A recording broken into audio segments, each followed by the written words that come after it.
Hi everybody, Captain Al speaking for FTD PCFS number 9 flight. Hope you're all well. Okay, just as a reminder, we are going to be a passenger airplane. We are in kilograms. We are also have the FMC NG, and we have nacelle anti-ice that are the alternate action switches. We have the wing anti-ice, which are the alternate action switches, which is different than what we've had. And the auto start is off, or not working, and the auto start switch is off. And so we've started 2 engines. And just a reminder, we do have icing conditions as well. So flight deck door is closed and locked. Passenger signs are on. MCP V2 is 163, heading 315. Altitude 15,000. Takeoff speeds, V1 is 138, VR is 149, V2 is 163. CView pre-flight completed. Trim 5.0 units 0 and 0. Taxi and takeoff briefings completed, and the beacon is on both. And flight deck to ground, we are ready to start engine number 2. Clear on 2. Clear on 2, thank you. Start number 2. Okay, starting 2.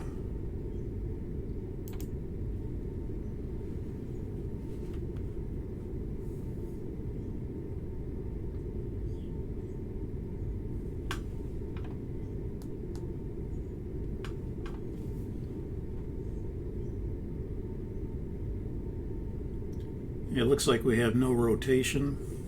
Okay, we have a message engine 2 start valve. And get out the checklist for engine 2 start valve. That's going to be under the E's.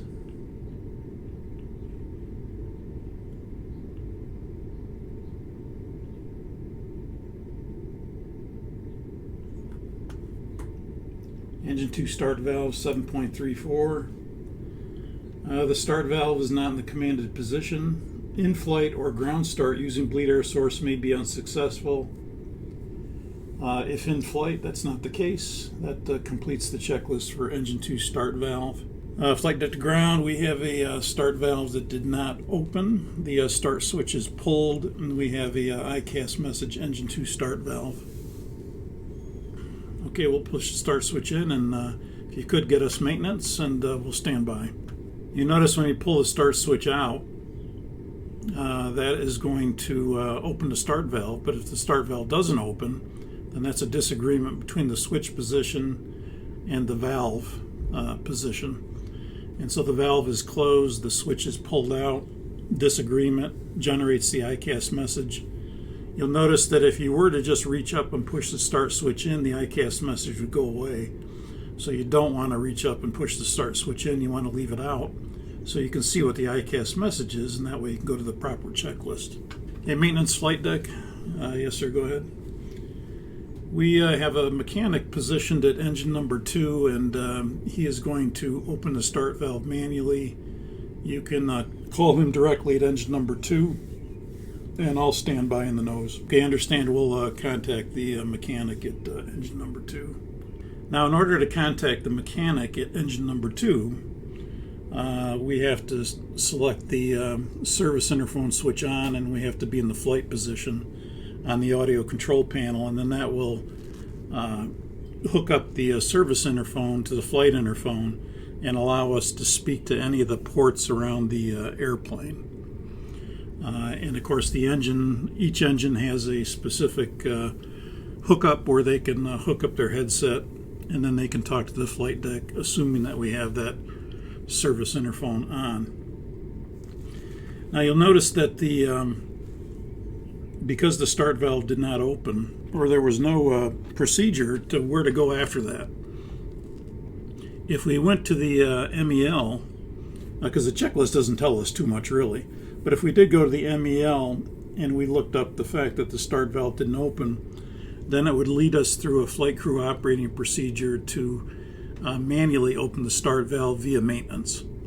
And so that would be listed actually as a procedure. So as we discussed in the briefing, sometimes the airlines will add a manual override start procedure to their supplemental section, but many do not, in which case, again, if you go to the MEL, that would list the specific procedure that you use for a manual override start.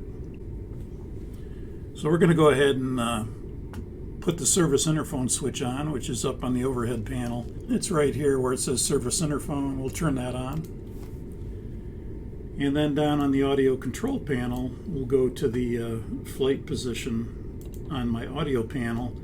I'll have my speaker on or my headset, and then I can talk to the mechanic directly out at engine number 2. Engine number 2 from flight deck. Yes, sir, this is the mechanic. I have the access door open. I'm all plugged in. I've got my tool, and it's inserted, and I'm ready to open the start valve. What I'd like you to do is pull the start switch out. When you do, let me know, and I will go ahead and open the start valve. And then at 50% N2, I'd like you to tell me, and then I will close the start valve at 50% N2. Any questions? No questions. Okay, I'm going to pull the start switch out at this time. Start engine number 2, starting 2. Okay, engine number 2, mechanic from flight deck, engine number 2 start switch is pulled. Okay, start valve is open. Okay, thank you. Rotation.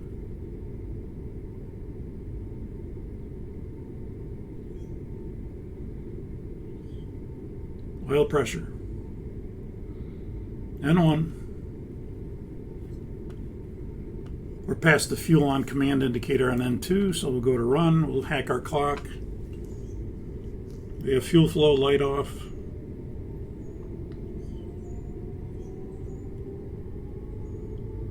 Mechanic at engine 2, there's 50% N2. Okay, stand by. We'll close the start valve. Okay, we'll stand by. Maintenance to flight deck. Looks like I broke my tool, and I'm going to have to go back to the maintenance shed and get another one. I'll be back in about 5 minutes. I'm going to unconnect here from the engine. You can talk to the ground personnel on the nose if you need anything. Okay, understand. We'll go ahead and run our checklist here, and we'll wait for you. Starter cutout 2 checklist. That'll be under the S's.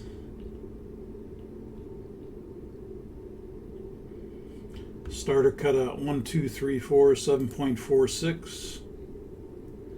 Messages starter cutout 2. Condition start valve does not close. Engine start switch number 2 push. Engine start switch number 2 push.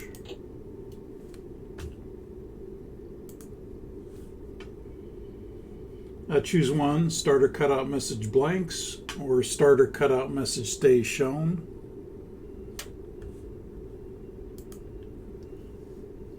The starter cutout message is still there, stays shown. Go to step 3, engine bleeder switch number 2 off. Engine bleeder switch number 2 off.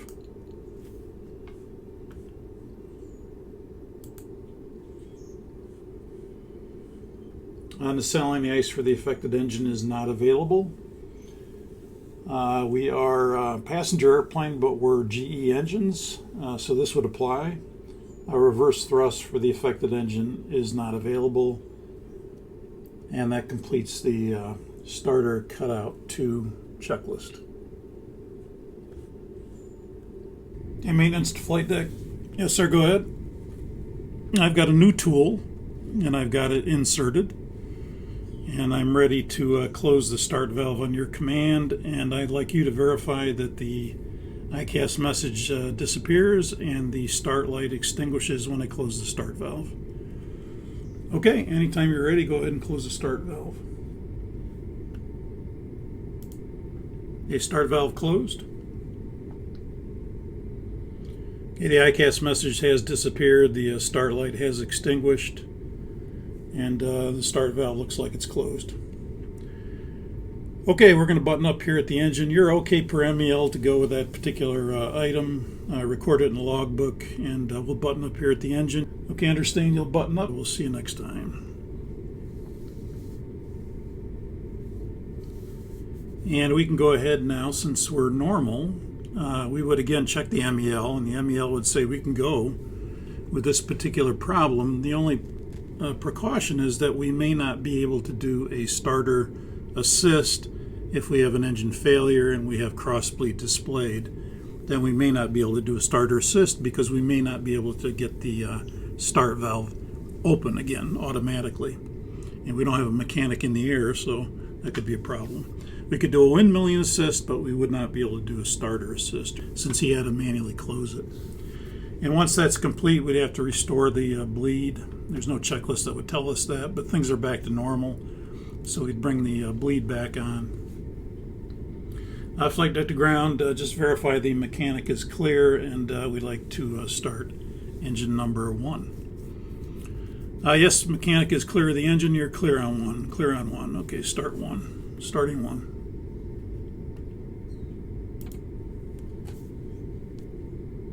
Rotation.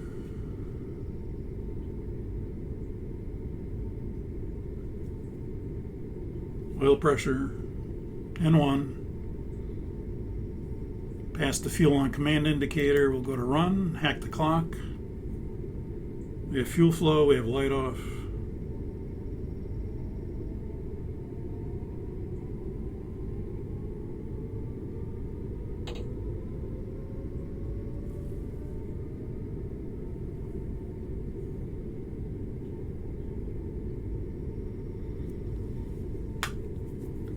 Okay, flight deck to ground. Looks like we got 4 good starts here. Cleared to disconnect. Show me the pin on the left side. Verify the nose gear steering is not locked out, and we'll note that in the logbook, and we'll see you next time. Okay, clear disconnect. Pin removed. Wave off on the left. Nose gear steering is not locked out. We copy the logbook, and we'll see you next time. So long. So long. Before taxi procedure.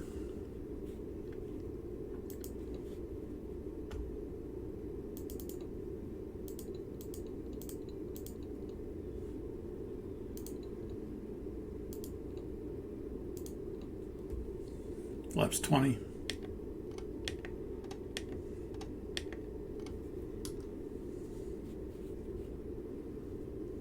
Flight control check. Right. 3 up, 2 down. Checks. Neutral.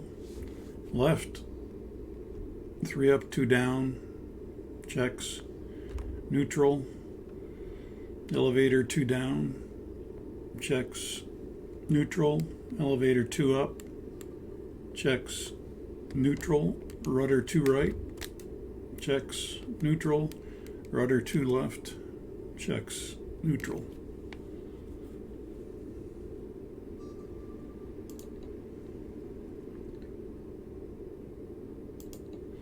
Auto start off. We know what that is. You can cancel that. Before taxi checklist. Before taxi checklist. MTS. On. Recall. Checked. Auto brake. RTO. Flight controls. Checked. Ground equipment. Clear left, clear right. Before taxi checklist completed. Thank you. Let's get a taxi clearance. Boeing field ground. It's a Sonic 44 Heavy. Taxi. Sonic 44 Heavy, Roger. You can taxi to runway 32 left via the Boeing ramp. Right turn Bravo 1, right on Bravo to holding point Bravo 10. Roger, we'll come out of the Boeing ramp, right turn Bravo 1, Bravo, holding point Bravo 10 for a Sonic 44 Heavy. Taxi light on.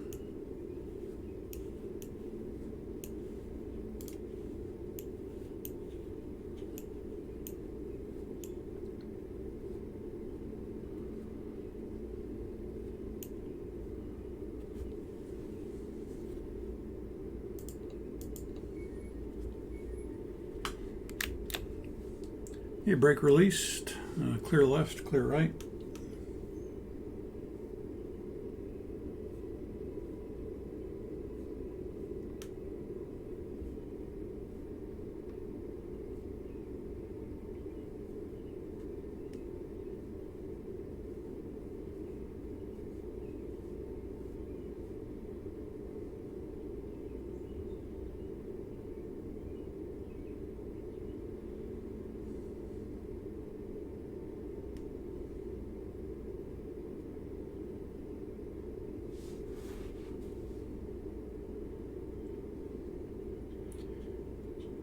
A right turn here, Bravo 1, then right on Bravo.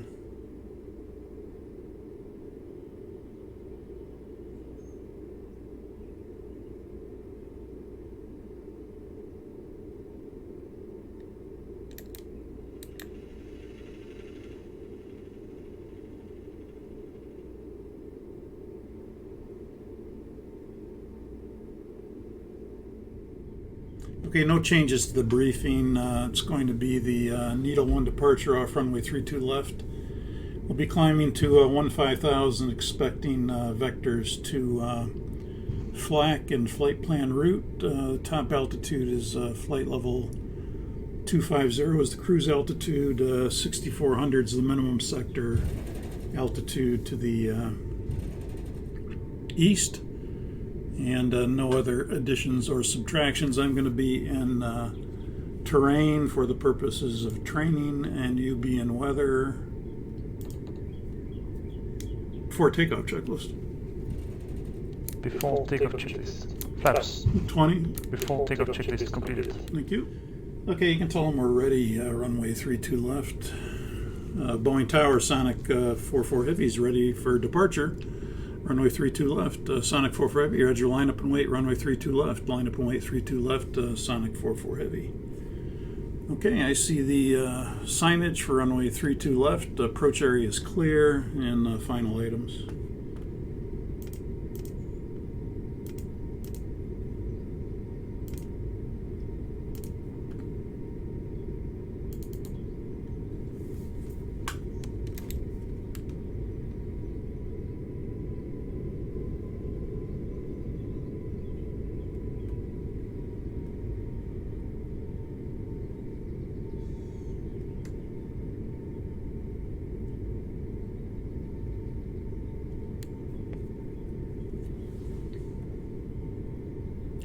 You can let them know we're going to need 30 seconds in position for a static run-up prior to takeoff.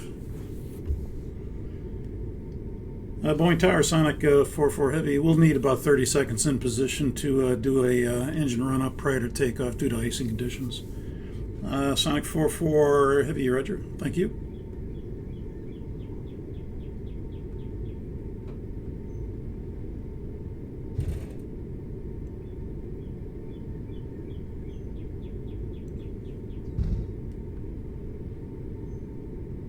Hey, Sonic 44 Heavy, you're clear for takeoff, runway 32 left, and advisement rolling. Sonic 44 Heavy, Roger, clear for takeoff, runway 32 left, we'll advise and rolling.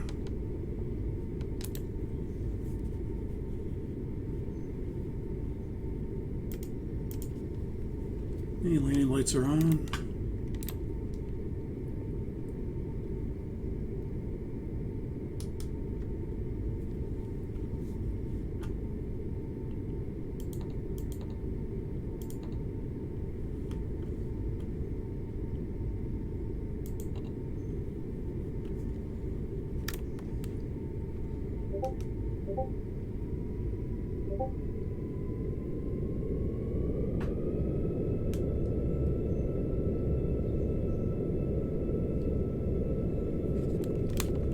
Okay, hack the clock.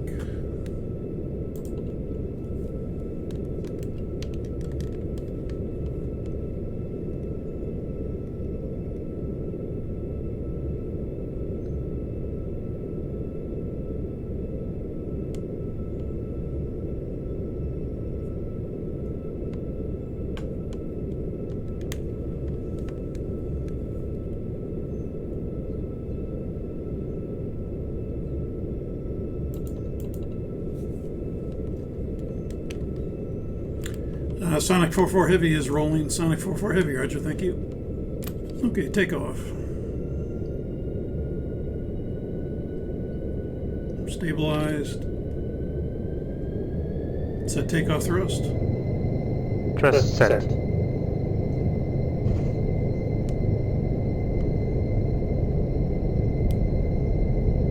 $80 knots. Check.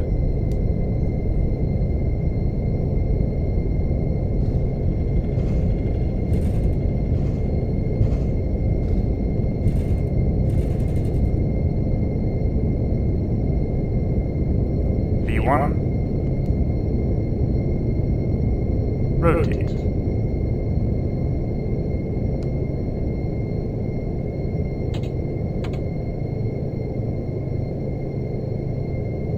Okay, positive rate, gear up.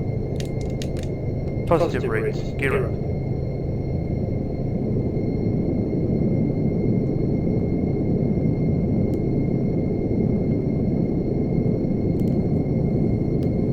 Okay, left autopilot command.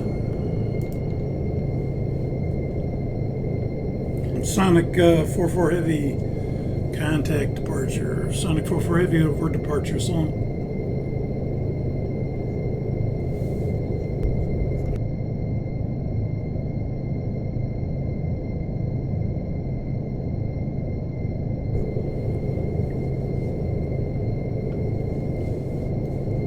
Departure Sonic 44 Heavy. We're out of 1,600, climbing to 15,000.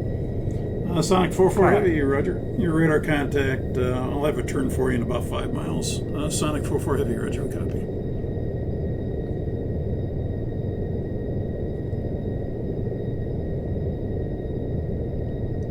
Okay, we've got icing wing. We know what that is because the leading edges are out. And just go ahead and keep that ICAST message there just as a reminder that we need wing anti-ice after the leading edges are retracted.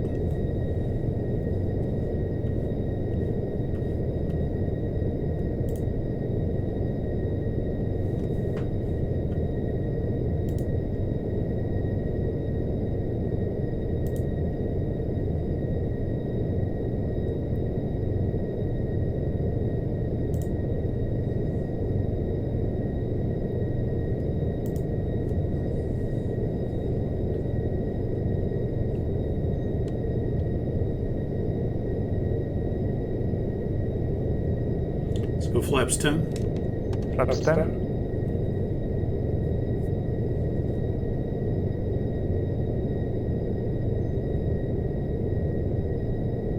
Flaps 5. Flaps 5.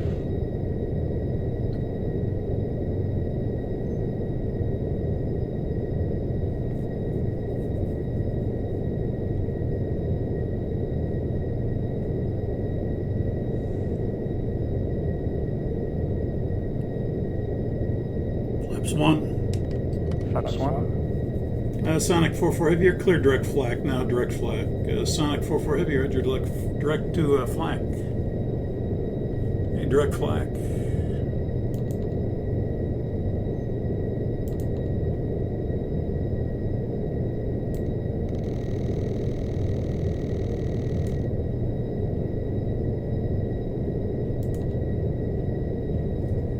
Flaps up. Flaps up.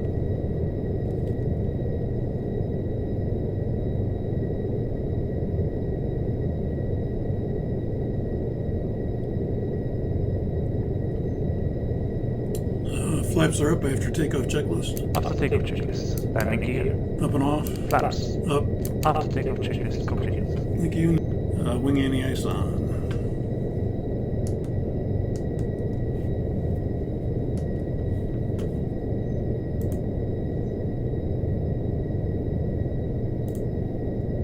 Okay, we have an ICAST message. WAI valve left, wing anti-ice valve left. I'll fly the airplane, I'll handle ATC. You can get out the checklist for wing anti-ice valve left.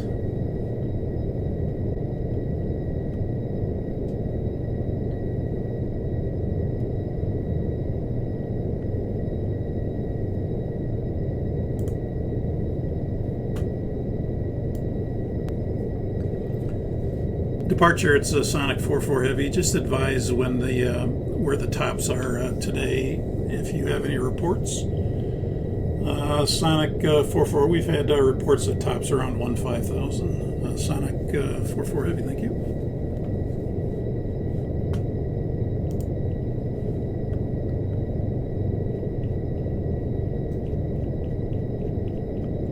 Hey, wing anti-ice valve left, that'll be under the W's. Wing anti-ice valve left or right, 3.10. We have a valve light. Condition, the wing anti-ice valve is not in the commanded position. Choose one. The wing anti-ice switch is on or the wing anti-ice switch is off. The wing anti-ice switch is on. If the wing anti-ice switch is on, then wing anti-ice switch off. Okay, wing anti-ice switch off. Do not use wing anti-ice. The valve is failed closed, and that completes the wing anti-ice valve left checklist. There have been various reports of tops at 15,000, so let's request higher. Departure Sonic 44 Heavy.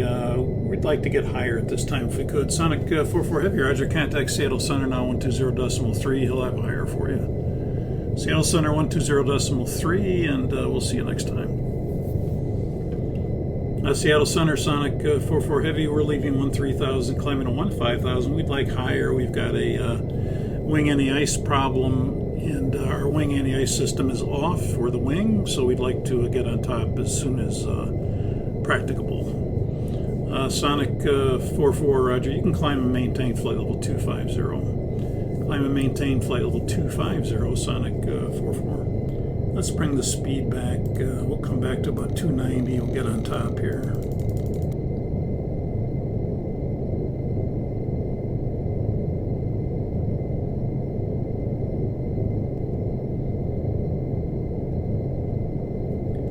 We just broke out on top. You can cancel the auto start off.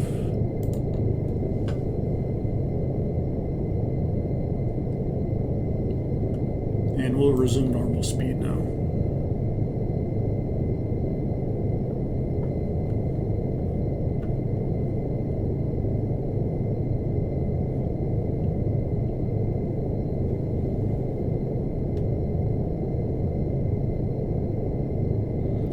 Go ahead and turn the nacelle anti-ice off now.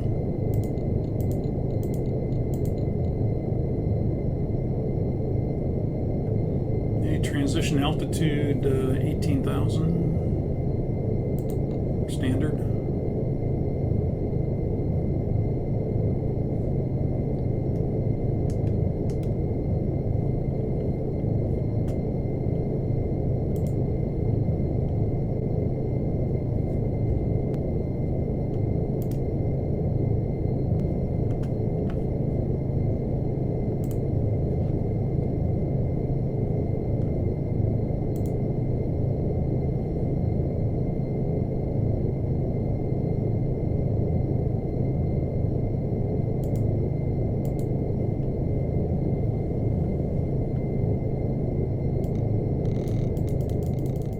Sonic 44, turn left heading 010, vectors around traffic.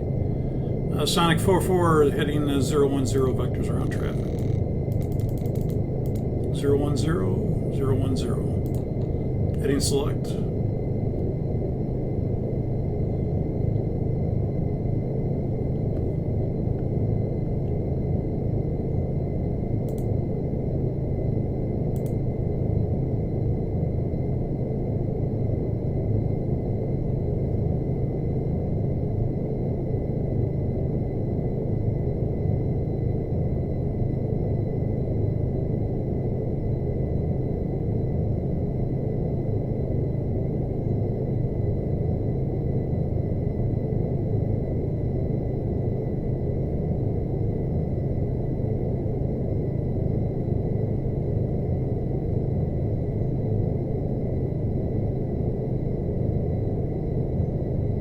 Sonic 44 on a heading of 010, you can intercept the Seattle 035 radial and track it outbound. Sonic 44 heading 010 will intercept the Seattle 035 and we'll track it outbound. Okay, so for the Legacy versus the FMCNG, let's take the FMCNG first. We have a hydraulic overheat system 3 message, stand by. For the FMCNG, we can simply put in Seattle, SEA, and then we can put 035, and that's the convention for that with the FMCNG. And then we can put at the top of L1, and that will create a special convention. It'll have 035 in parentheses, and it creates a line going out from Seattle on the 035 course. And if I execute that, then that'll go magenta, and if we arm LNAV, LNAV would capture that and track it outbound. 1,000 feet lower. 1,000 level up checks. Okay, and when we get to flight level 250, I'm going to freeze our position so we can handle this hydraulic overheat system 3, and then we'll get back to the intercepting the radial outbound. Okay, let's get out the checklist for hydraulic overheat system 3, and let's bring on the hydraulic synoptic.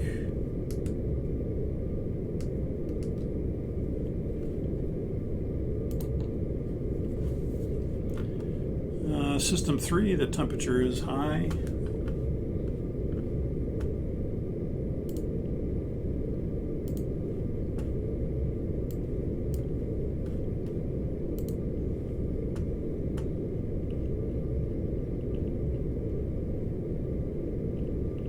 Okay, we're going to go to the H's. Hydraulic overheat system 1, 2, 3, 4, 13.2. We have system fault light. We'll look at that on the panel in a second. The hydraulic overheat system 3, the system temperature is high. Objective is to cool the system, and if the overheat persists, to configure for landing, choose one. Hydraulic overheat system 1, no. Hydraulic overheat system 2, no. Hydraulic overheat system 3, yes. This is use the right or center autopilot. We'll use the center autopilot.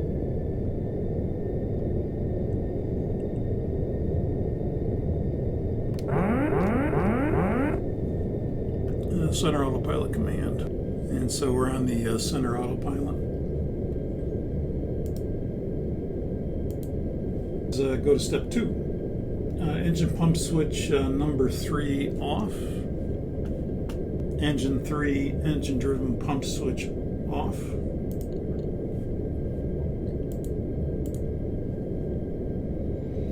Demand pump selector number 3 off. Demand pump selector number 3 off.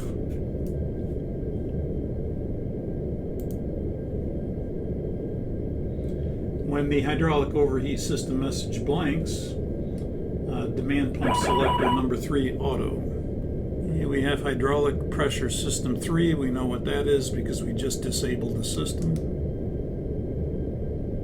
You cancel that. Let's go ahead and do a recall. You have hydraulic pressure system 3, no land 3, yaw damper upper, auto start off. Okay, the overheat message is gone. The temperature looks good on number 3.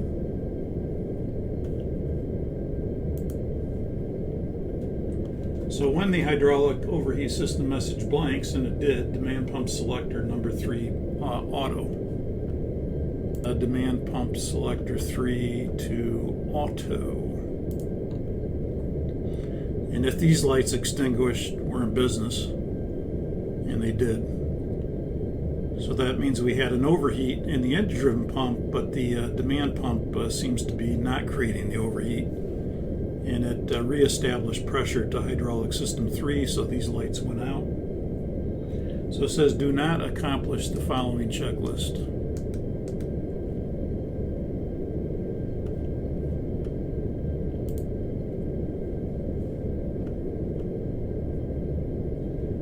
Do not accomplish the following checklist. Hydraulic pressure engine. And we do have hydraulic pressure engine 3. We're not going to accomplish that checklist. Choose one. Hydraulic overheat system message shows again, or hydraulic overheat system message stays blank. Well, right now the temperature looks really good. I'll do a recall. And there is no hydraulic overheat system message. So it stayed blank. can see that here. So the temperature looks good. We did a recall, and we can see that there's no hydraulic overheat system message. And so the hydraulic overheat system message stayed blank, so we're going to continue normal operation. And that completes the hydraulic overheat system 3 checklist. System 3 looks good. We'll keep an eye on it just to make sure it doesn't overheat again, but the demand pump seems to be doing the job. You can cancel the ICAST messages. Do one more recall. Okay, we just have auto start off and hydraulic pressure engine 3. Cancel that, get rid of the synoptic, and we'll resume normal operations. Okay, so back to this Seattle 035 radial. You can see we're just about on it right now, and that would be the LNAV method with the FMC NG to intercept the radial outbound. Because if I were to execute this, I'm not going to execute it. And if I were to arm LNAV, LNAV would engage because it's right on top of it, and it would turn and track that line outbound. The only problem with that, and there's nothing wrong with that, that's good. But personally, I prefer the raw data method in this case, because you're going to see that if we were to go to the NavRad page and I put Seattle, SEA, and I put /035, because that's the radial we want, and I put that up here at one left, it'll manually tune Seattle and put the 035 course in there for us. So we'll go ahead and do that. So look at the ND right now. We're right on that line, the 035 going outbound from Seattle using the FMC NG method. But look what radial we're on. We're on the 037 radial. So, you know, this kind of figures great circle, and to me, he wants us on the 035 radial. And we're really not on the 035 radial, we're on the 037 radial. So, what I would rather do, this is my personal preference,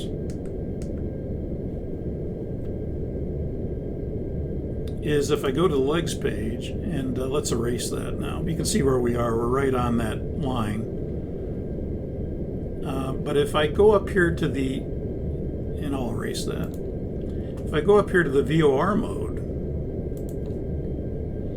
okay, now you can see that we have, and I go back to the NavRad page, I have Seattle manually tuned, the 035 course, and if I go to the VOR mode, here's the raw data. The raw data is also the needle. You can see that this is the tail of the needle. And you can see right now it's at 037. It's not at 035, the tail. You can also see that the course deviation indicator is not centered. It's off to the left a little bit. So that's all telling us we're really not on the 035 radial. And sure enough, on the NavRad page, it tells us we're on the 037 radial. So even though that method would be probably okay to do, technically you're not on the radial. And so to me a better method would be to use heading select and use raw data and just fly that way. And I'm going to release the motion now. Oh, no, wait, I'll have the motion on still because I want to show one more thing. And that's the other method of doing this on the legacy. So if we go back to the legs page and we go back to the map mode, and you'll notice that this is our computer generated line right here, that when we manually tune Seattle, Seattle would be manually tuned, and we'd get a radial outbound of 035 and a reciprocal of 215. But this is computer generated data. But you can see if we wanted to, we could turn in on this line as well using heading select. But again, that's going to be off a little bit too because that's computer generated. So what we can do with the legacy is we can do what we talked about in the briefing. We can make an anchor point, which would be Seattle. We'll put that to the top. And then we want the Seattle 035 radial. So we could bring Seattle down and put in 035 and create a place bearing distance. We want to create it far enough away that it's going to be out here somewhere, so we can intercept that. So Seattle 035 at, let's call it 130. That should be far enough. And then we can put that into the boxes, and that'll create the segment basically from the Seattle VOR to the Seattle 01, which is the Seattle 035 at 130 miles. Then what I can do, like we talked about in the briefing, is take that back down to the scratch pad, bring it to the top, and then the course from Seattle to Seattle 01 is 036. I can make that big, and then that'll draw a line into the Seattle 01 from Seattle, basically. And when I execute that, it would give me that line, and then I could arm LNAV. But again, you can see the same thing's going to happen here. You can see that if we look at the raw data compared to this, again, if I go to the NavRad page, we're still on the 037 radial. And we're just about right there at the magenta line. So no matter if we do it using legacy or using the FMCNG, it's still computer generated data. So in my eyes, the easiest way to do it, and the better way to do it, is to go to VOR mode, use heading select, and just fly raw data.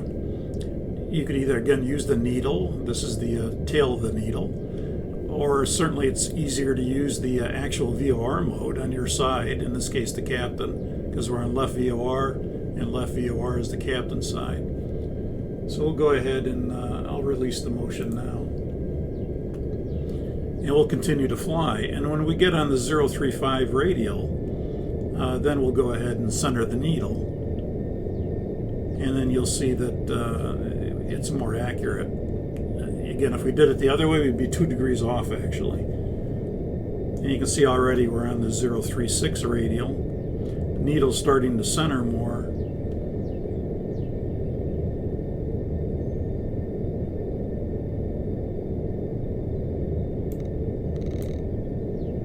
And now we're on the 035 radial.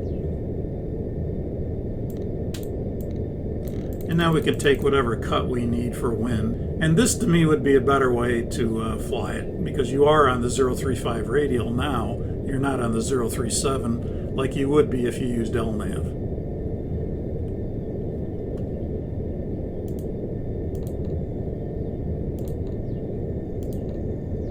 And again, you can kind of see the difference here.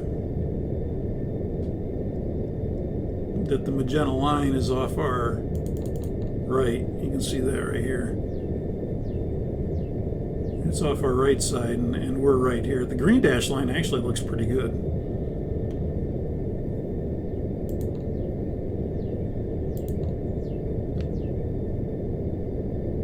Sonic 44. You can turn right heading 080 for vectors. Heading 080 Sonic 44. 080 heading. Okay, now we'll go back to the map mode.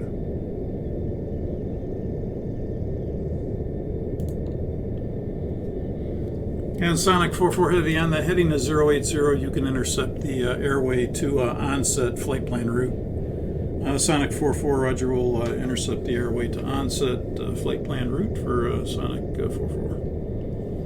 Okay, you can extend me a line into onset. You can see again we're intercepting between TWISP and onset. So we're going to want to make onset the active waypoint. We'll go to the legs page. We'll bring onset to the scratch pad. Onset to the top.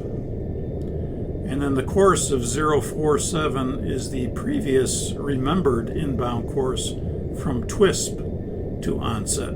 That's remembered, but it's in small font. It's not active. So if we make it active by pushing it, it'll go big. And then you'll get a line into onset through TWISP on that airway. And that's that 699 nautical mile line. And then how's that look? Looks good. Execute.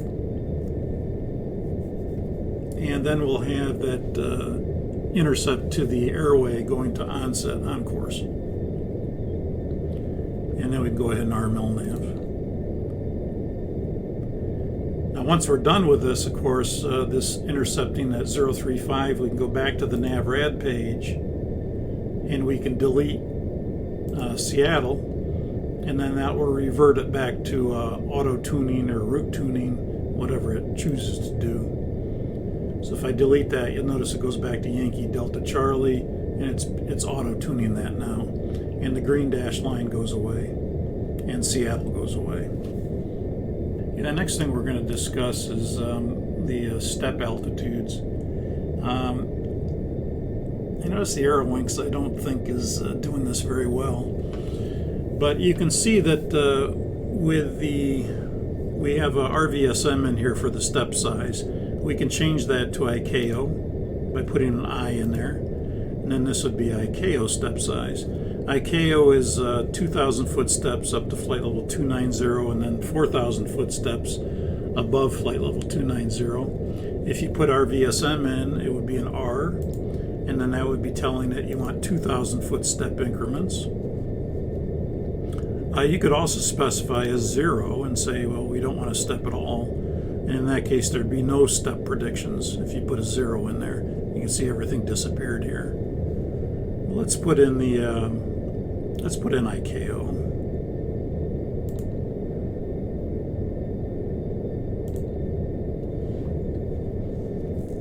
And you can see right now that our optimum altitude is 34,100. Our maximum is 37,300. Our recommended is flight level 330.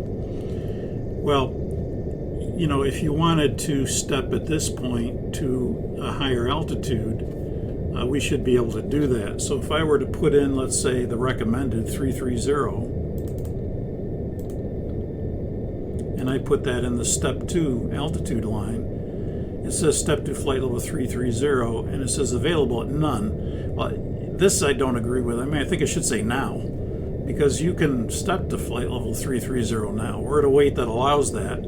That's why this is recommended. So this is kind of indicating like, no, you can't step. And really it should say now. So I'm not sure that's operating properly. The other thing we can do is we can specify on the legs page, if our flight plan said to go ahead and step to flight level 370 at Great Falls, and that's where it has on our flight plan that we're going to step to flight level 370, we can tell the computer that I don't want your recommended steps. I want the steps that my flight plan says.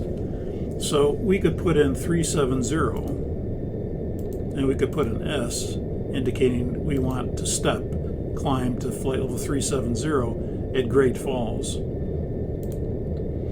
Okay, so it's telling us step to flight level 370 available at, and it would normally give us the time and distance to that step point. Now, right now, it's saying none, and I think that is correct because we're telling it to step at Great Falls, and we're not at Great Falls yet. So once we get to Great Falls, then we should get the either now that we could step to flight level 370 now, or the time and distance of when we can. So I think in this case this is correct, that it would say none right now. But if you put something lower like 290, you delete that.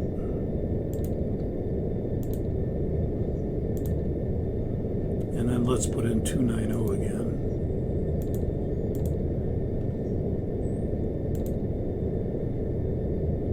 So see, we should get something other than none here. It should say, because we could certainly step to 290 right now if we wanted to, and so it should say now, not none.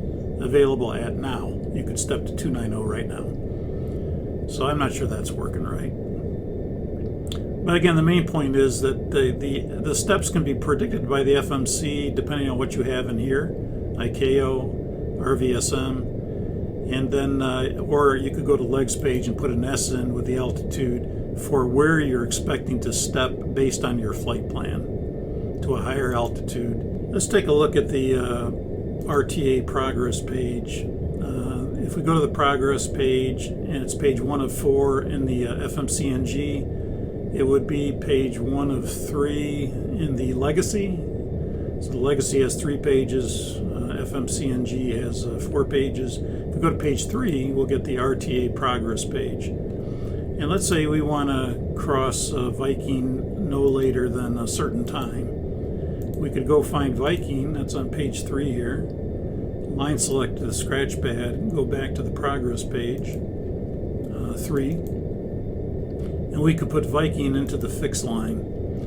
And you can see right now it's predicting that we're going to get to Viking at 0225. And let's say we want to, ATC says we'll get there no later than 0215.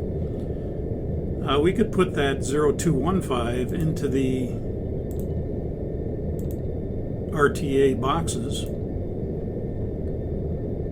And what you're telling the computer is I want to get to Viking at 0215 or no later than 0215. And so what the computer will figure out is the best RTA speed to get you there, which is right now 0.792. The max speed is 0.880. Oh, now it just changed it, 0.830. And the max speed is 0.880. So if it can do it, it will allow us to do it by increasing the speed. If it can't do it, it would say unable RTA. So if I execute that, you'll notice the speed's going to jump here. There goes the speed. And you notice the speed is going to 0.834 now. It's adjusting it. To get us there at 0215 at Viking.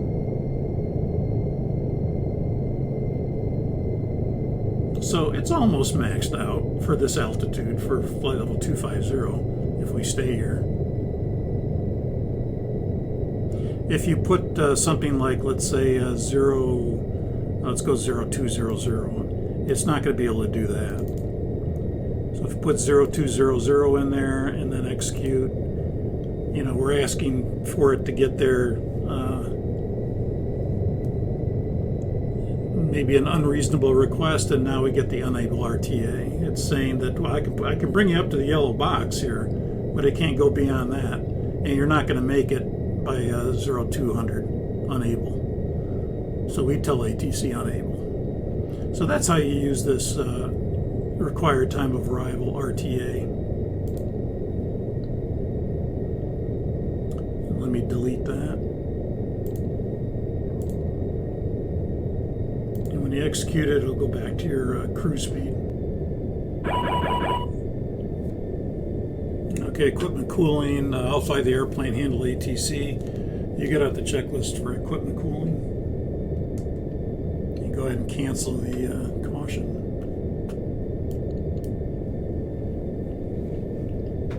Okay, equipment cooling is under the E's. It's the last item here. Equipment cooling 2.18. Equipment cooling condition: the ground exhaust valve is not in the commanded position. Or with equipment cooling selector in normal or standby, one or more of these occur. Airflow is insufficient, and overheat is sensed, or smoke is sensed. With equipment cooling selector in override, differential pressure for reverse flow cooling is not sufficient. Avionics, electronic equipment, and displays may become unreliable or fail. Choose one. On the ground, equipment cooling selector standby or in flight, go to step 3. We are in flight, so we're going to go to step 3. Equipment cooling selector to override. Equipment cooling selector to override. Choose one. Equipment cooling message stays shown or shows again, or equipment cooling message stays blank. Let's take a look. And it just disappeared. Do a recall. We have hydraulic pressure engine 3 auto start off. The equipment cooling message did disappear, so the equipment cooling message stays blank. And that completes the equipment cooling checklist. So we continue normal operations. We'll note it in the logbook. And if it happens again, we'll certainly keep an eye out for airports that are in the vicinity that we would have to divert to the nearest suitable airport.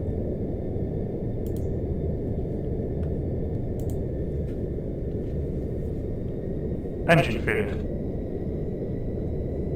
Yeah, look like engine number 2 is rolling back. You can get out the engine 2 fail checklist. I'll fly the airplane, I'll handle ATC.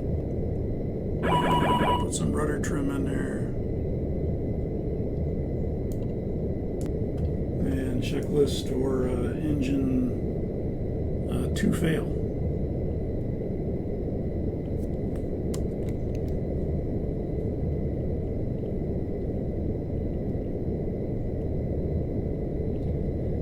Okay, we've got engine 1, 2, 3, 4 fail, single engine failure, 717, 720, 724. We'll go to 717. That is for the 570, which are the GE engines. So even though we're passenger, and this is a freighter, we do have GE engines. Condition 1 of these occurs: an engine failure and engine flameout. If more than one engine fail message is shown, go to the engine 1, 2, 3, 4 fail or multiple engine flameout or stall checklist on page 7.6. That's not the case, we only have one engine. Thrust lever number 2, confirm idle. Okay, thrust lever number 2, confirm. Confirm. Idle.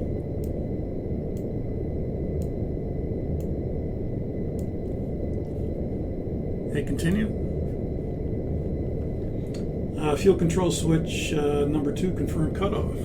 Fuel control switch number 2, confirm. Confirm. Cutoff.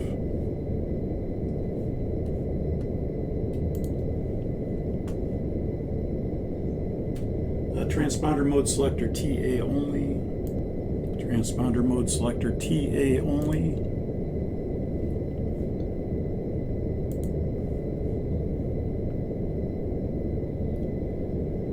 Do not accomplish the following checklist: engine shutdown. Okay, we won't do that.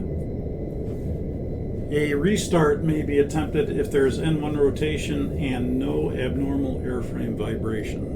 Where there's no abnormal engine vibration and we have N1, there's no severe damage, so we can attempt a restart.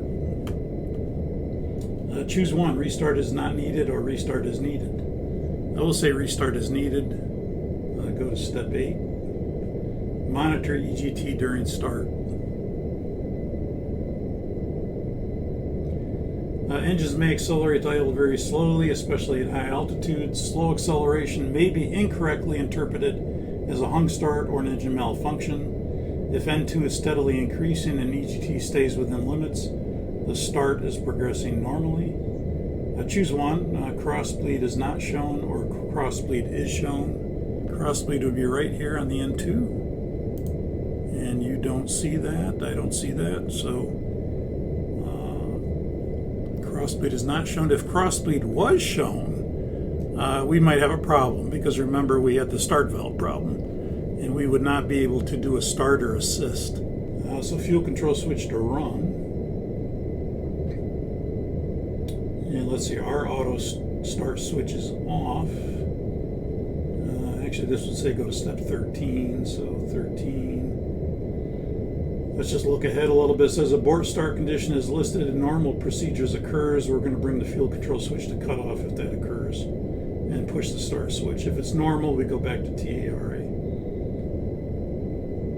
So the crossbleed is not shown, so fuel control switch to run. And again, if we had matched the thrust lever back up, which we normally do after an engine failure, we'll normally match these back up if this is going to stay shut down.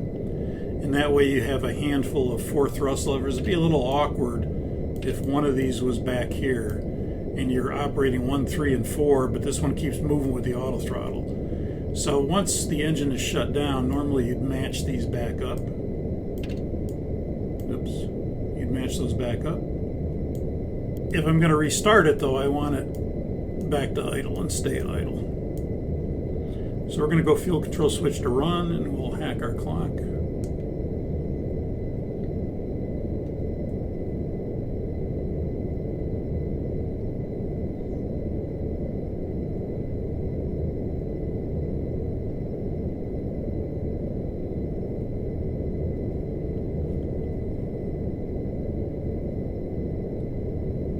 And I'm looking at my clock, and we're approaching 25 seconds. Okay, there's no light off. We're going to go ahead and stop start. So it says choose one and abort start condition is listed in normal procedures occurs. Well, we're not getting any light offs. So fuel control switch number 2, confirm cutoff. Fuel control switch number 2, confirm. Cutoff. Engine start switch push or verified push. Well, it's in, it's pushed. Or verified pushed. And that completes the engine 1, 2, 3, 4 failed checklist. So now I'll go ahead and match these up. We've lost that engine. With 3 engines, you still have the auto throttle. With 2 engines, you lose the auto throttle, if 2 engines were not. But with 3 engines, we still have the auto throttle. Let's go to the VNAV engine out page and execute. And our best long-range cruise speed is 334. Our max altitude is 318. Our recommended 290. Our optimum 310. We're at 250, well below that, so not a problem. We don't need engine out speed. There's no high terrain in the area. So that's complete.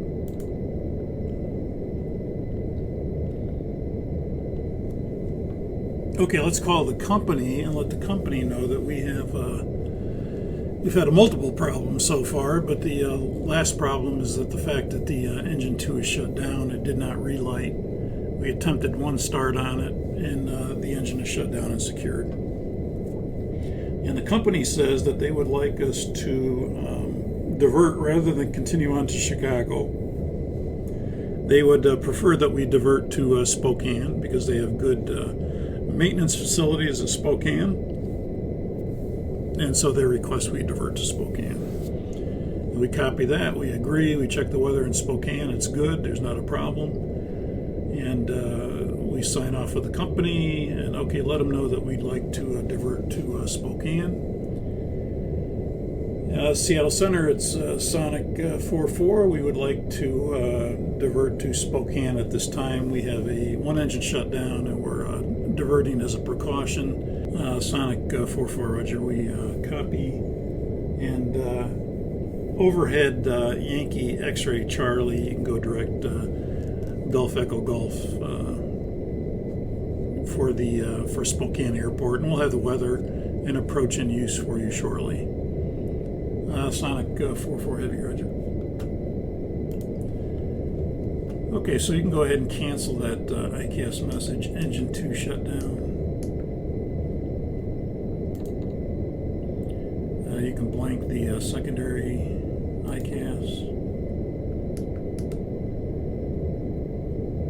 And let's go to the, since we're in the FMC NG, remember if we're in the legacy, we go to the route page, we go to page 1, we could change our destination to KGEG, and then that would, we said that would do 2 things: reset the logic for the depart page, departure arrival, and it would also set the pressurization schedule for landing at Spokane. But since we're in the NG, we could go to the alternate prompt here on the route page. You can find that here on route page 1. It's not on route page 2, but it's on route page 1, the alternate prompt. You can find it on your FMC COM page, which has the alternate prompt there. But we'll go to the route page since we were on there checking the destination. And so we'll go to alternate. And you'll notice that there's 4 alternates listed that are somewhat close to our position, but KGEG is not one of them. So we're going to change the one of these to KGEG, Kilo Golf Echo Golf.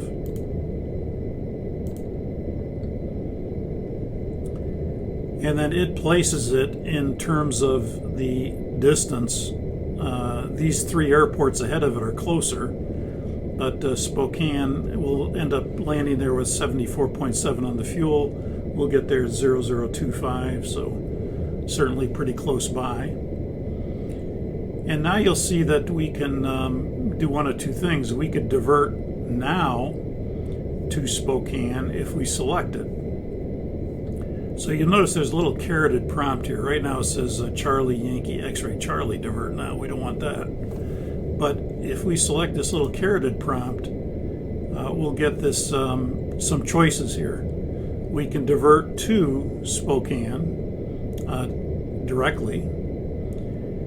We could put an offset in to go to Spokane, and it would fly the offset route.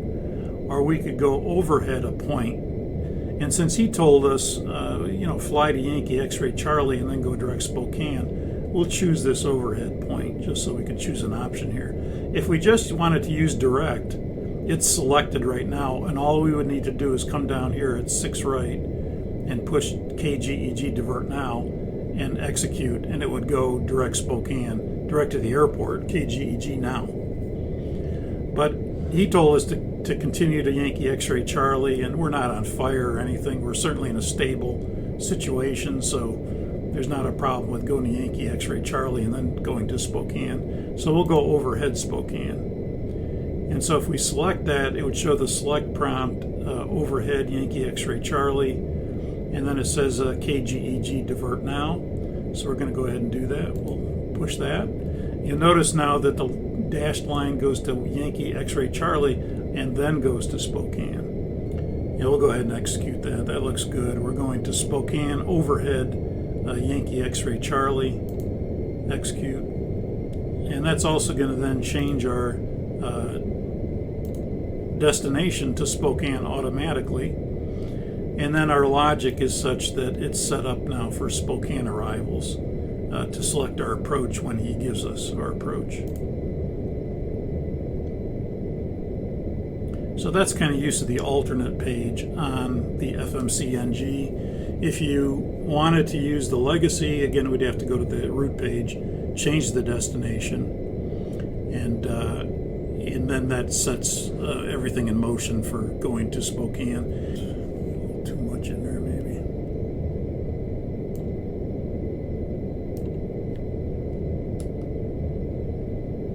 That's a little better. So you can see we're overhead Yankee X-ray Charlie, so now we're going to go direct to a GEG.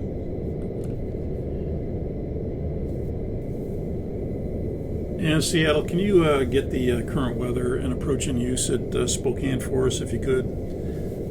Sonic 44, Roger, standby. Reset MCP altitude. You can clear that. I'll ask for lower if he doesn't give it here shortly. Sonic 44, I have the current Spokane weather. It's 700 overcast, visibility is 2 miles, wind 03015, the altimeter 3000, temperature is 5 Celsius on the ground. Icing conditions were reported from about 15,000 to the surface, and they're using the VOR runway 3 approach, and they said to expect the Hunub transition for the VOR runway 3.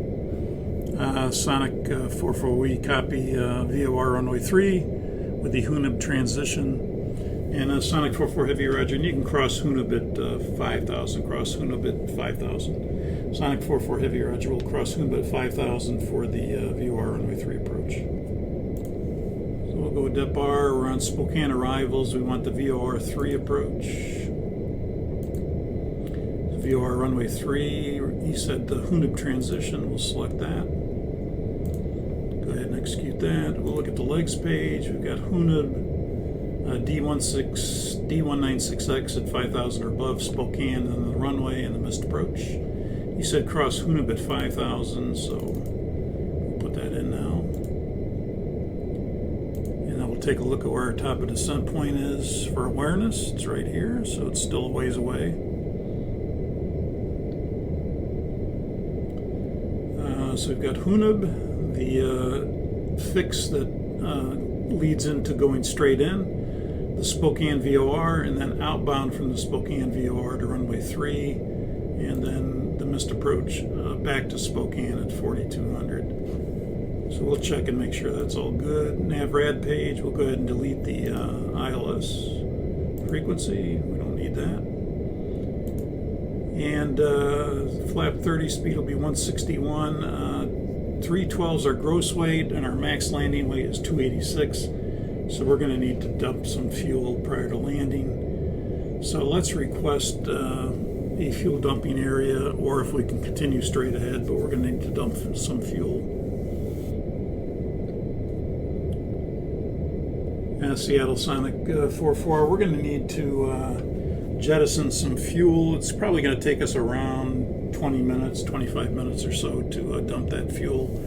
We could either go to a fuel dumping area at this time, or if you can clear us to dump fuel from our present position, that would be fine with us. Sonic 44, Roger, you can jettison fuel at your discretion and descend to cross Hunabit 5000. Sonic 44, we copy, we'll jettison at our discretion. Let's set in 5000.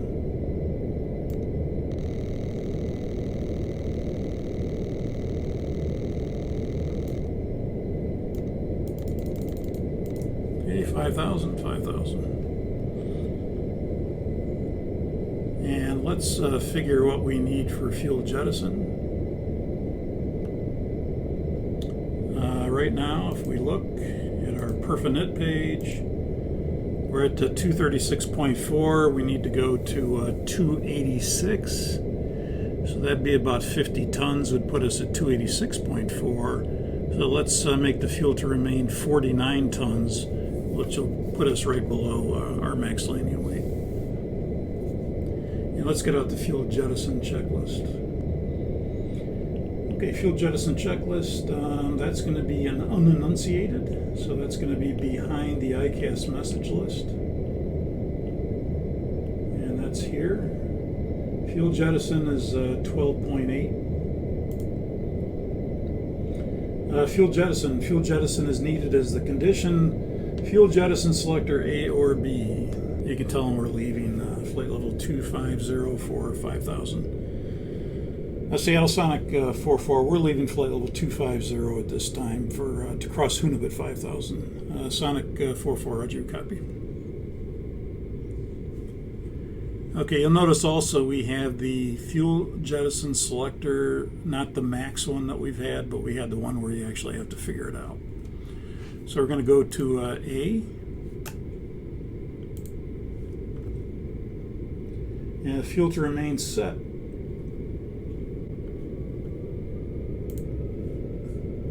A, fuel to remain. We're going to spin this up a little bit and then check it. 49.8, good enough. Close enough, 49.8. Bring on the fuel jettison synoptic. Let's take a look at it. We went to A, so the manifold is showing now when you went to A. And now it says fuel jettison nozzle valve switches both on. Jettison nozzle switches both on.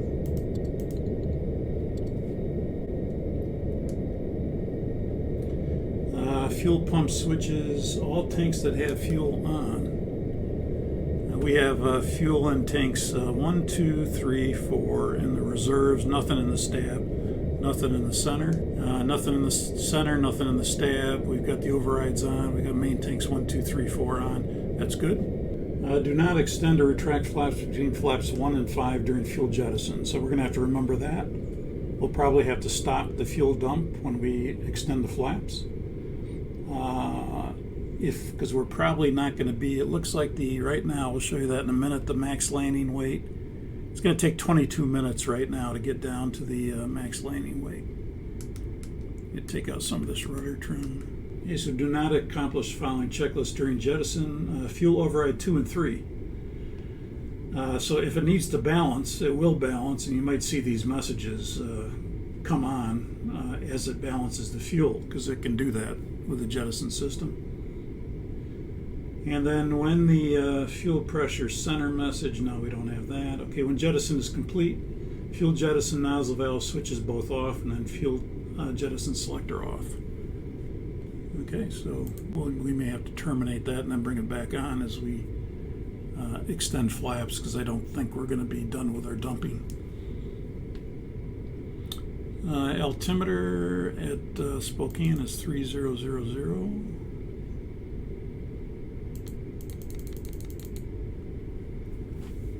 And we're going to have to get out the plate for the VOR runway 3 approach. You can see that we are dumping fuel now. The overrides are pumping through the dump manifold and out the jet nozzle valve switches. 20 minutes is the time, or jettison time. And the fuel will automatically transfer from Reserve 3 and Reserve 2 to Main Tank 2 and Reserve 3. Although I think they don't do it properly here, so I may have to take it out manually myself. I will leave that ICAS message up there just to show that we're dumping fuel as a reminder. And if you want to take the airplane, I'm going to brief for the VOR runway 3 approach. So we're VNAV, we're in the descent going to 5,000, cross Humna at 5,000. You have control. I have control. And so auto brake 2, 3000, Barrow is 2960. And that ICAS message is still up there. We'll keep the synoptic up here as well as a reminder that we're dumping fuel. This will be the Spokane 28 December 18, 13-1 approach, VOR runway 3. 115.5 is Spokane. Final approach course inbound is 028. Inbound will be at 3,800, going down to an MDA at 2,960.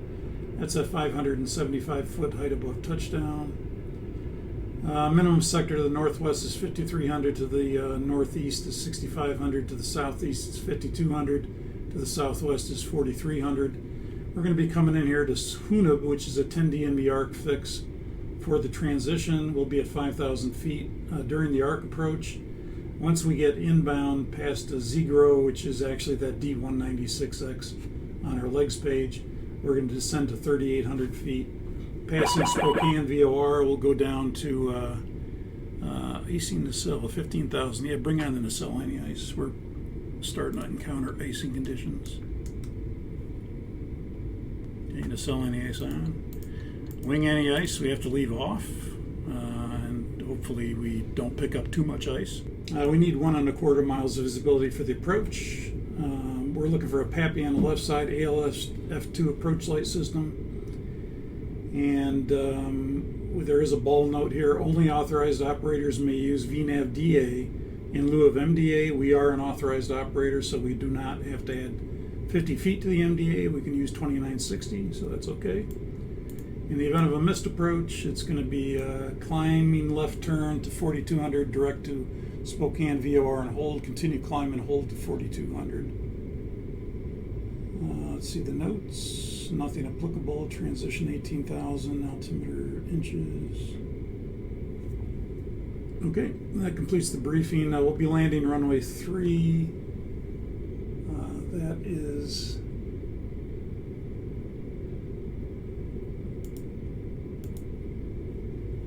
look at runway 3. We're going to be landing runway 3. We'll probably clear at the Gulf 2, more than likely, and that'll be a short taxi to the east cargo ramp. So plan on right turn off runway 3. It's 11,000 feet long. Auto brake 2 is good for that. Any questions? No questions? You've got 14 minutes left on the fuel jettison.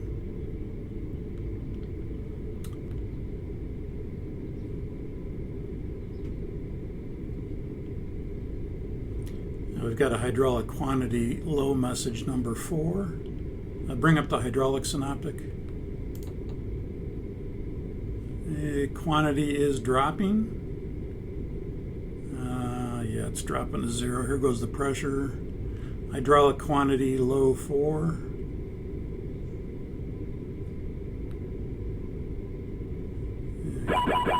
Okay, we have hydraulic pressure system 4. Cancel the caution. Okay, you can go ahead and get out the checklist for hydraulic system pressure 4. And I'll fly the airplane, I'll handle ATC. It's hydraulic system pressure 4. Hydraulic press sys match to the ICAS message 4. A1313. We have a pressure system fault light. The hydraulic system pressure is low. To attempt to restore system pressure, avoid further system damage, and configure for landing using the alternate systems. Okay, I'll tell you what, let's go to flaps 1 right now, because I'm anticipating that flaps 5 is going to take a little longer. So I'm going to want to start to get the flaps out, just because I know system knowledge that it's going to take longer to get the flaps out. Okay, let's go flaps 5. Flaps 5. We're going to get a flap primary, and it's going to take a while for those flaps to come down.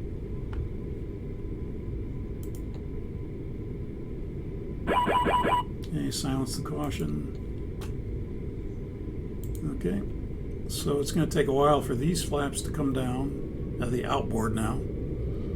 And I'm at flaps 1 speed. I'll hold there until the flaps reach 5.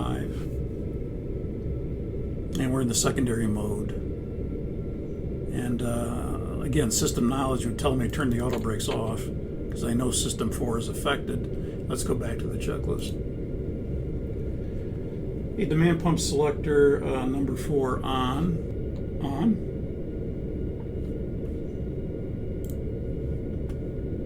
Engine pump switch number 4 off. Engine pump switch number 4 off. Do not accomplish the following checklist. And hydraulic pressure engine. Choose one. Hydraulic pressure system message blanks, or hydraulic pressure message stay shown. Do a recall. Okay, the hydraulic pressure system message stay shown. That's the case. Okay, go to step 5, demand pump selector number 4 off. Off. So that didn't help, unfortunately, so we disabled the system now.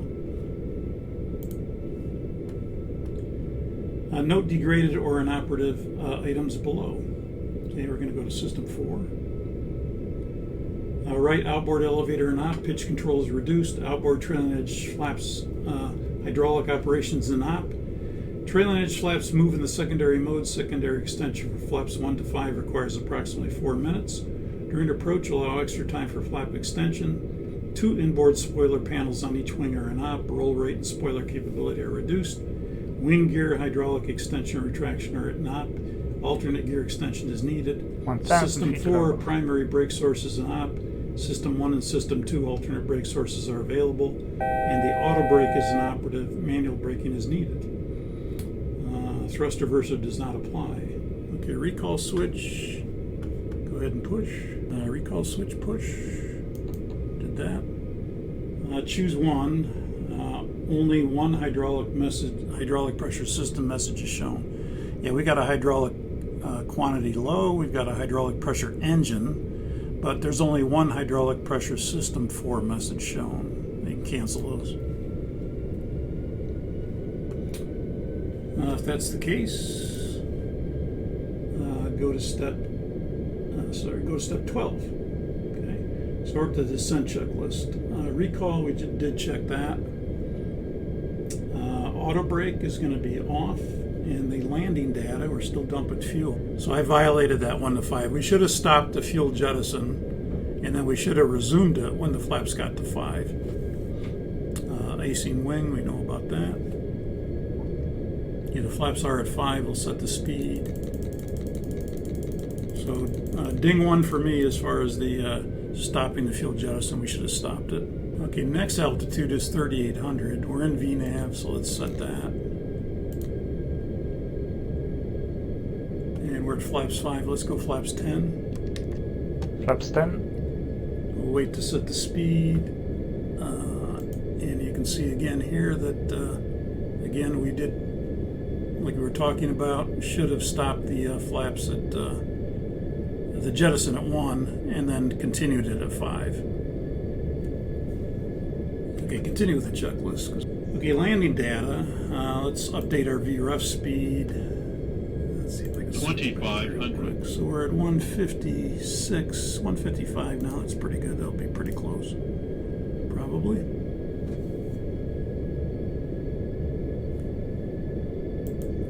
Okay, so landing data is VREF is 155, and minimums are 2960. And the approach 1000 briefing feet is level. completed. So that completes the approach check. Continue with the checklist. And go with the approach checklist. Approach checklist altimeters. Altimeters are 3000. Okay, choose one. System 1 and 4, no. 2 and 3, 2, 3, no. We've got all of their system failure conditions. Go to C, all of their system failure conditions. Okay, we know the trailing edge flaps move in the secondary mode. Require additional time. We did that. Okay, alternate gear extension. We can go with that. Landing gear lever off. Landing gear lever off. And let's go flaps 20 now.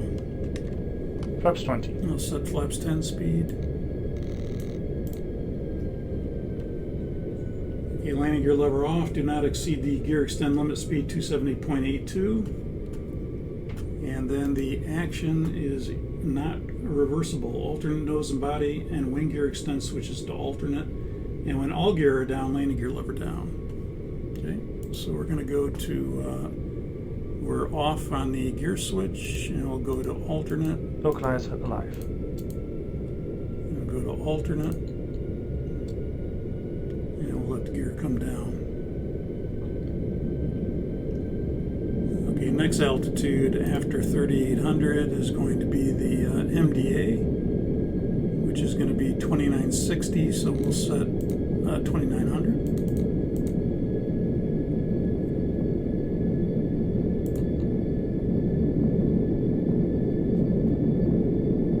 Flaps 20 green, set flaps 20 speed. Now we are not going to arm the speed brakes. Continue with the Flags checklist. alive.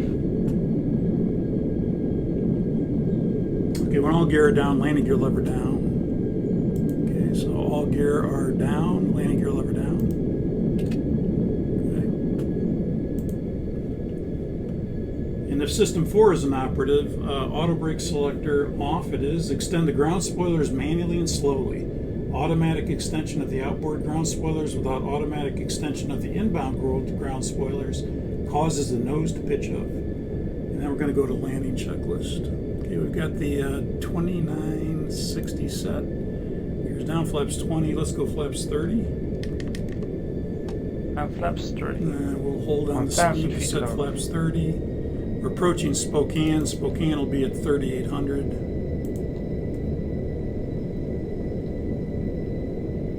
And landing checklist. Landing checklist. Speed brake. It's down with system 4 inoperative. It's not armed. Landing gear down. And flaps still to go. Stand by on the flaps.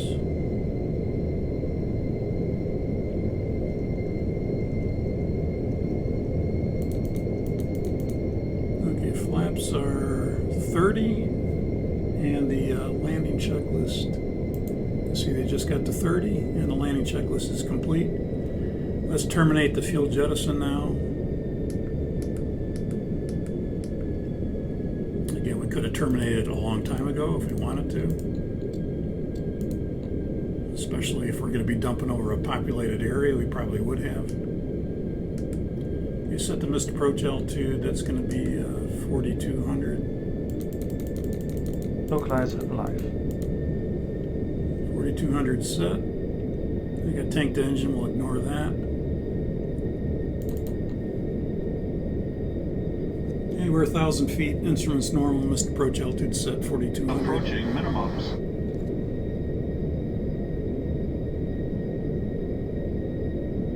Minimums. Okay, nothing's in sight. Go around. Go around thrust. Flaps 20. Flaps 20. Yeah, we're going to leave the gear down. 400 feet LNAV.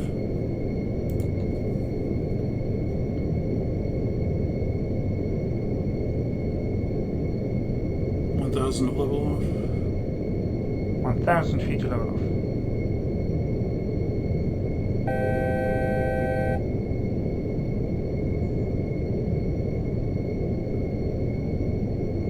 Here's 1,000 feet. We'll go flight level change, speed 200.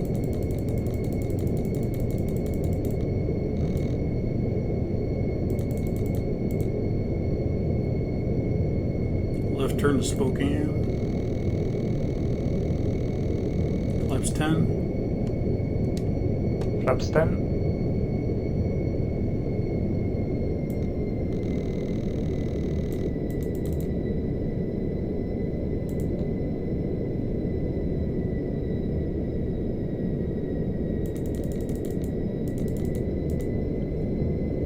Flaps 5. Flaps 5. We'll stay at flaps 5.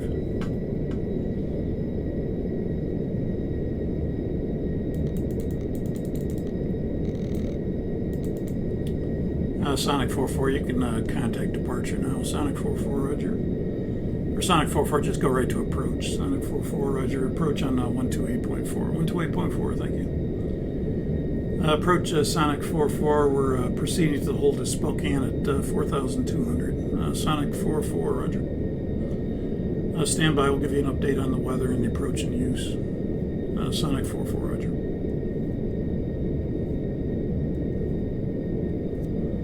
After takeoff checklist. After takeoff checklist. Landing gear.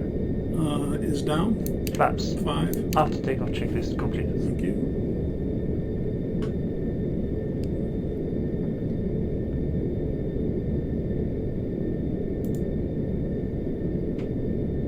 Okay, we're going to restore our hydraulics for number 4.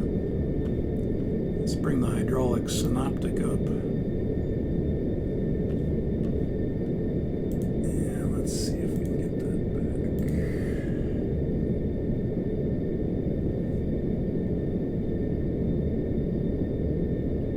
And Sonic 44 Heavy, we're entering the hold at Spokane, requesting 210 knots for the hold. Sonic 44 Heavy, roger. You can, 210 is approved. Sonic 44, roger.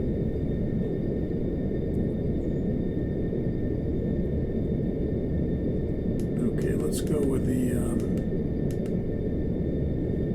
we're going to restore hydraulics on number 4.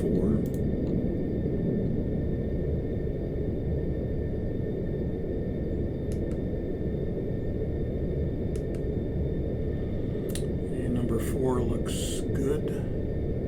Hydraulically, we'll take the alternate switches, we'll turn them off. We'll bring the gear up. Positive rate. Gear up. Yeah, we'll leave the flaps at 5.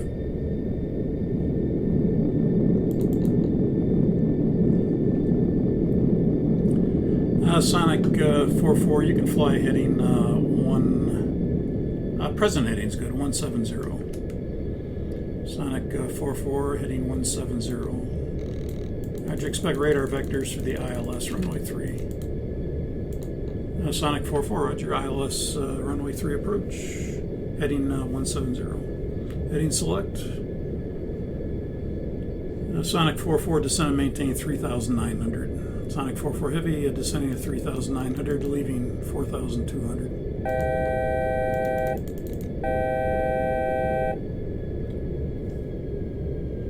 Let's go fuel tank to engine.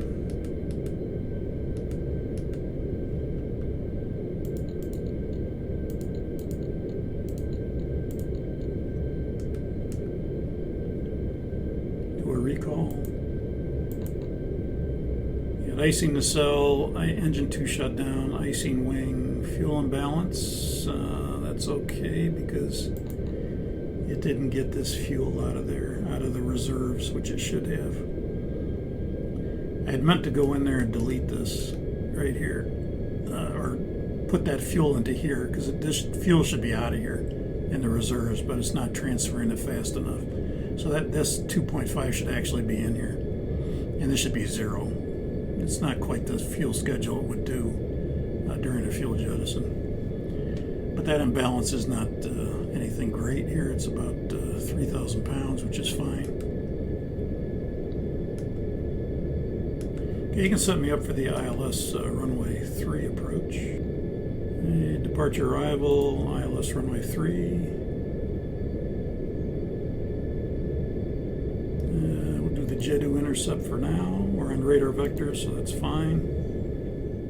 Sonic 448 rollout heading 300 now. Sonic 44 Heavy, Roger, 300.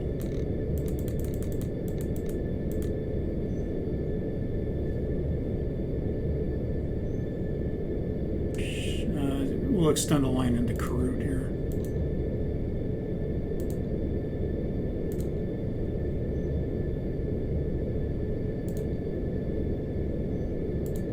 Flaps 30, speed will be 153. We'll update that.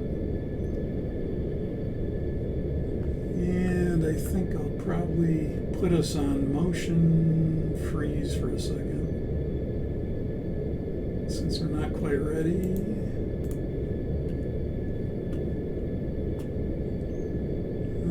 Quick briefing on the ILS. So Spokane 11-1, 19, April 19. ILS runway 3. 111.1 IOLJ is the localizer identifier. It is tuned and identified on the PFD. 031 is the inbound course. We'll be crossing Karut on the glide slope of 3900. Minimum sector 5300 to the northwest, 4300 to the southwest, 6500 to the northeast, and 5200 to the southeast. And we'll be not using the alternate missed approach. You didn't see anything about that, so the Decision altitude 2585, that's set, 200 foot height above touchdown. RVR 1800 or half mile required for the approach. Looking for a PAPI and an ALSF2 approach light system. In the event of a missed approach, it's going to be climbed to 2900, then a climbing left turn to 4200. Direct Spokane VOR and hold.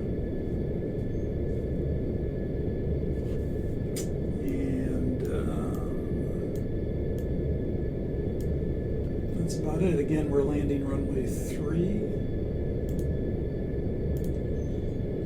And again, it'll be right turn off at Gulf 2, more than likely Gulf 2, maybe all the way to the end. And then we'll be taxiing via Gulf, short taxi to the east cargo ramp. Any questions? No questions? A descent checklist.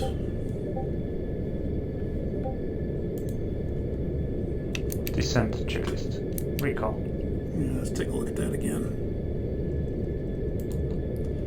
Icing the cell. We have an engine shut down. Icing wing. The leading edges are out. Fuel imbalance. We know that. Not too much of an imbalance. Hydraulic pressure engine 3. We still have that hydraulic problem on 3. Auto start off. We know what that is, so cancel those. Your recall's checked. Auto brake.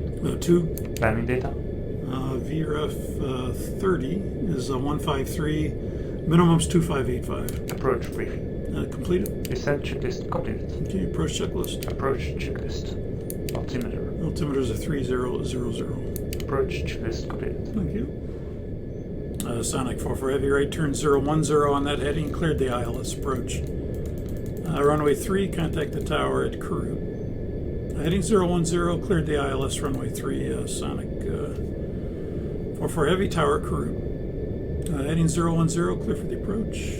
Proper sensing, approach armed. Localizer alive. Localizer live checks. Localizer capture.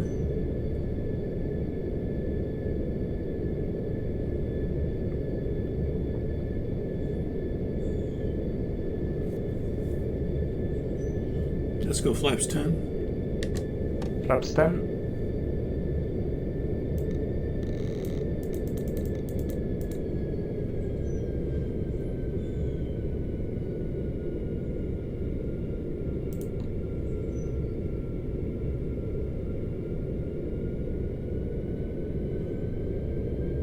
Glide slope alive. Glide slope alive. Checks.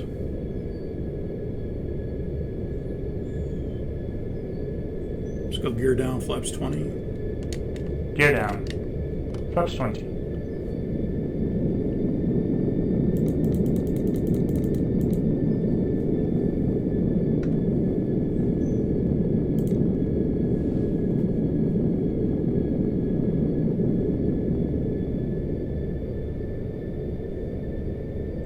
Spokane Sonic 4-4 Heavy, we're per route inbound. Sonic 4-4 Heavy, clear to land runway 3. The wind is 030 at 15. Sonic 4-4 Heavy, clear to land runway 3.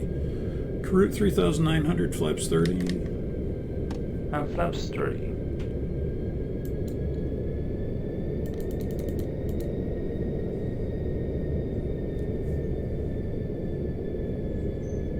The landing checklist. Landing checklist. Speed brake. Armed. Landing gear. Down. Flaps. 30. Landing checklist complete. Thank you. 1,000 feet instruments normal. Missed approach altitude is 4,200. That is set.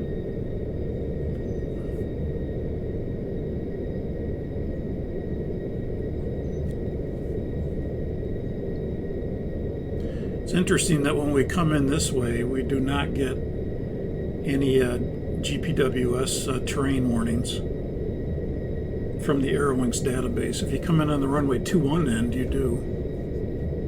But runway 3 here, you do not.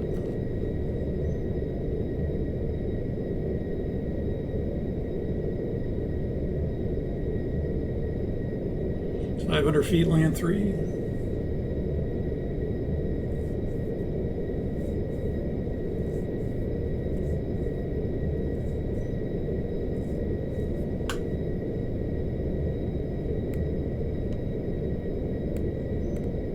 Approaching minimums. The approach light's in sight. Runway's in sight. 200. Minimums. Landing.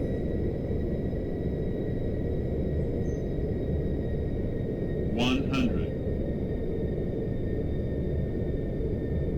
50, 40, 30, 20, 10.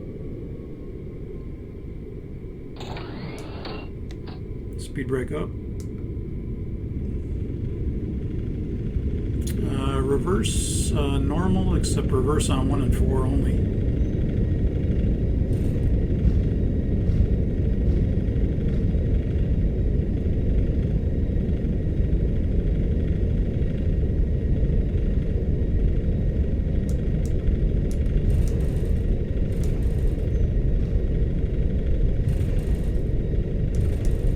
knots.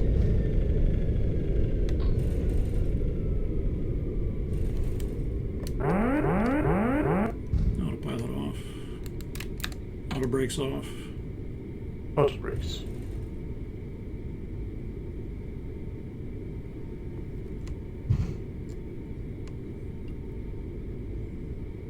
Yeah, we'll make a right turn right here. We'll say this is Gulf 5 or whatever it is. Gulf 2.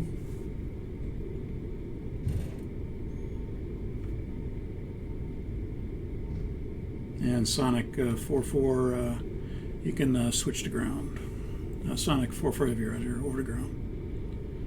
And ground Sonic 4-4 Heavy, taxi to the east cargo ramp. Sonic 4-4, roger, you can make a right turn on Gulf into the east air cargo ramp. Sonic 4-4, roger. I actually were a passenger airplane, so it'd be going to the terminal.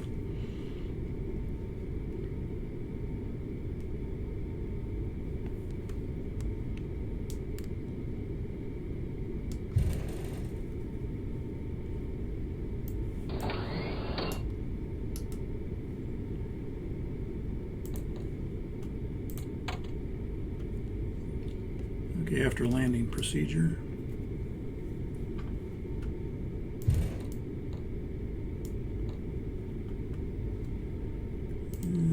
Leave the nacelle and the ice on until we get to the gate.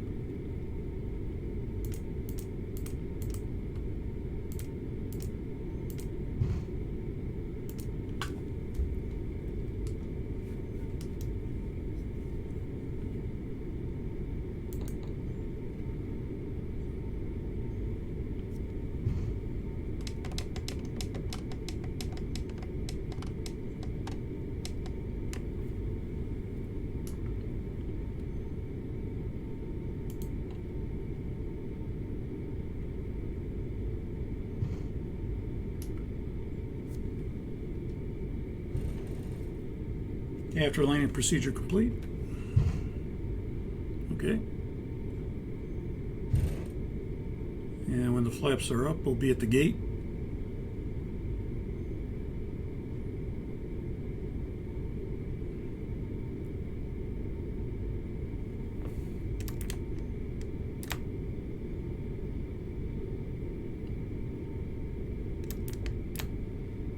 Okay, brake pressure is good, approaching the gate.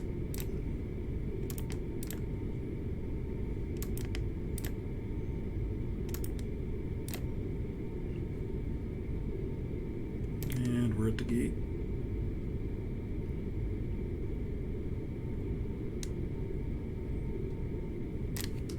Okay, shutdown procedure.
Ground and flight deck chocks are in.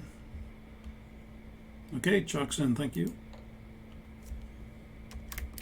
Brake released. Shutdown checklist. Shutdown checklist. Hydraulic panel. Set. Fuel pumps. Off. Flaps. Up. Parking brake. It's released. Fuel control switches. Where are they? Cut off. Weather radar. Off. Shutdown checklist complete. Thank you. Securing procedure.